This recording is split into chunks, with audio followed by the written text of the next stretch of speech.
The founders of Ben & Jerry's, the ice cream people, are calling themselves men of principle. They've got an op-ed in the New York Times today. It's on your screen right now. They are defending their boycott of Israel.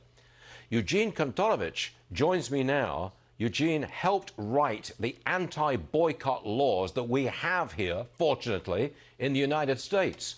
So, Gene, what do you make of that headline? Ben & Jerry's, men of ice cream, men of principle.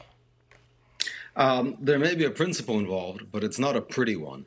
The boycott involved is a boycott of a company that is an Israeli company. It's not located in the settlements. It's not across the Green Line. And they're being boycotted, and it's the only company that we know of that Ben & Jerry's is boycotting. They have lots of principles. One of their main principles is LGBT rights, but they're not boycotting Singapore. And did they do business with Singapore, despite the harsh anti-LGBT laws there? They've described America, for example, as a country built on white supremacy, but their principles have not required them to boycott America. So it turns out that the only people who get boycotted are Jews in the Jewish state. Don't we have anti-boycott rules in, 30 states in America? You helped write those laws, as I understand it. So can't we do something about it?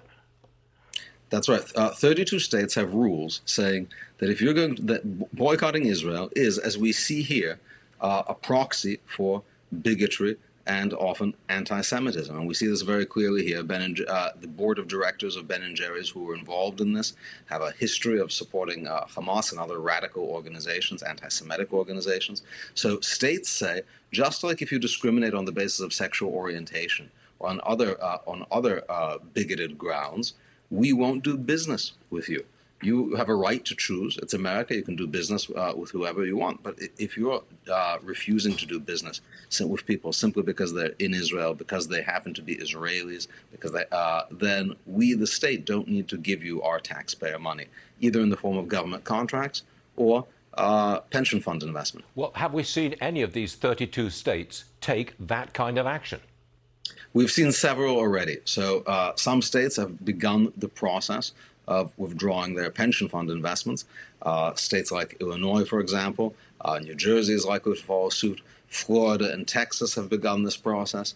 And while states are unlikely to have direct contracts with Unilever, which is the parent company of Ben & Jerry's. Ben & Jerry's is not an independent company. It's a wholly owned subsidiary of Unilever. And states are unlikely to be buying soap or snack foods directly from Unilever. But I think it would be consistent with the spirit of these laws for them to seek to source those products from other manufacturers when they are talking with their vendors. Eugene Kontorovich, thank you very much for a fine explanation of what bigotry is really all about. We appreciate that, Gene, and I hope you'll come back soon. Thank you, sir. Thank you.